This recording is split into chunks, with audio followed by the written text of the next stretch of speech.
Hi, my name's Zach. And I'm Mackenzie, and this is Tailwind's Flash Briefing.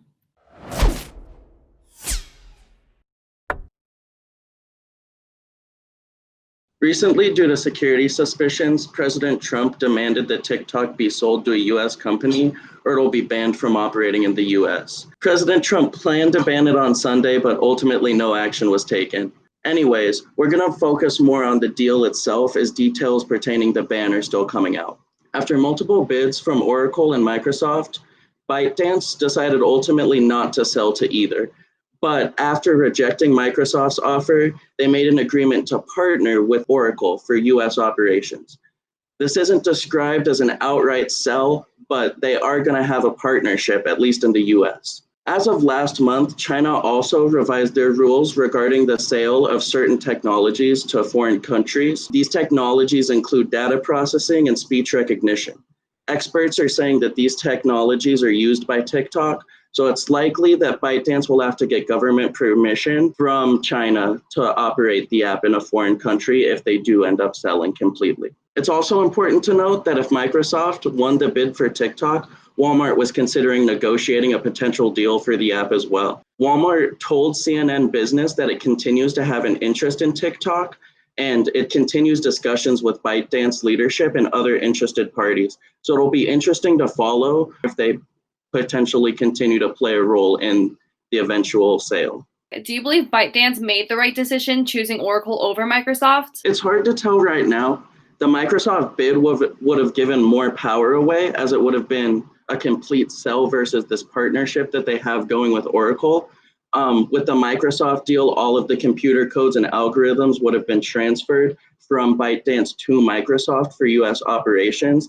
And it's unclear under this partnership whether ByteDance will maintain majority ownership and whether they'll maintain ownership of those algorithms. Yeah, and I guess from an advertising perspective, do you think Microsoft would have been the best choice just because they have that ad platform already? I think that strictly from an advertising point of view, Microsoft would have been the better choice. They're such a big player in the digital marketing scene right now, and it's really interesting to think how broad their reach could have been when you look at their Bing advertising, which tends to reach a little bit of an older crowd. And when you combine that with the crowd on TikTok, which is mostly Gen Z and a lot of millennials too, they would have had a really broad reach as far as age gap. Do you think that TikTok is a great platform to be advertising on? I'm a user of TikTok, and I know a lot of times I don't recognize that an ad's there. They definitely have a more native feel. And so I like the ads on there because they are directed towards our generation. And the fact that it's not something that disrupts my feed in any sense of the way, and instead it flows with everything I'm already seeing. Yeah, I completely agree with your point there.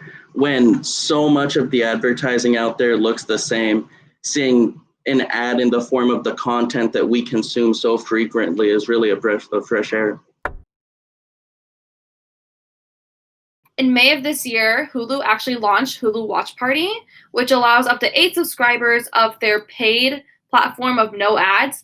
So this feature is actually going to be extended to those people who are paying a little bit less for those ad-supported tiers. And so this is for a limited time with the premiere of Pen 15. This is a Hulu show that a lot of people loved, and so season 2 has came out, and people are able to do watch parties for free under the cheaper ad level. Ad-supported subscribers will have this feature to show up until September 28th. Basically, what Watch Party is, it gives users the ability to chat in the rooms and next to the videos. And so you're having all of you and your 8 friends watching the show, and you're able to talk about what's going on. You're all able to watch the same thing and be on the same episode. A really cool part about this feature, though, is that let's say you need to use the restroom, you want to go get snacks, you're able to pause the show for yourself and everyone else can still watch it. So you're not going to disrupt anyone else's watching time, but you're still able to stay within that chat. And so with this ad level tier, they've actually included these themed chats for the show. And so it's going to cultivate those conversations more and get them really ingrained in what the show's doing. So out of all the streaming services, Hulu, Amazon Prime, and Netflix, Hulu was the first one to introduce Watch Party. But since then, Amazon Prime and HBO have all added their own versions. With that being in mind, it's an awesome way for people to stay connected watch those shows and still socially distance. With the type of climate we're in right now, this was a perfect time for this to come out.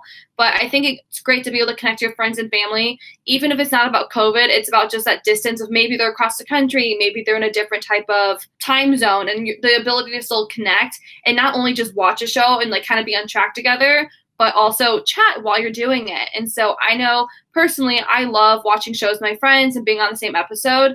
And so this gives me an opportunity, because I go to school out of state, for me to kind of connect with my friends and do that as well. And does this have any effect on your perspective as Hulu? They're coming out with this as a clear response to COVID-19. How do you see this impacting your views? I mean, I think it's a positive impact. You know, like despite COVID or not, I think this is such a strong value add, and it kind of helps them in a sales sense distinguish between those lower tier ads of not only are you gonna have to watch ads if you pay less, but you're not gonna get this option to have these watch parties, versus now this entices people to want to pay that extra amount for those no ads, having these watch party features. I think just outside of COVID, it allows people to connect in their immediate circle outside of that. Again, like I said before, you know, if they're across the country, across the nation, I love watching shows and movies with my family and friends. And so this gives me the opportunity to do so, but not have to worry about being in the same place. I honestly think that this is such a big value add and is going to put Hulu above other streaming services until obviously they're already kind of bandwagoning and they're going to want to join this. And do you think that this is a good way for them to promote the premiere of season 2 of Pen 15? I have not seen Pen 15. I understand that this is Hulu's own show. I know season 1 was really popular and they want to keep that momentum going. And so I think having this option for this show and having it a themed chat as well makes this be a stronger promotion for that show. That being said, I think they can actually turn this around and use it for shows that aren't even for Hulu. Like you're going to chat with your friends, be like, hey, we should all start this episode or this season, and everyone's going to watch it. So now Hulu is getting 8 people to watch something versus the one person who's watching it.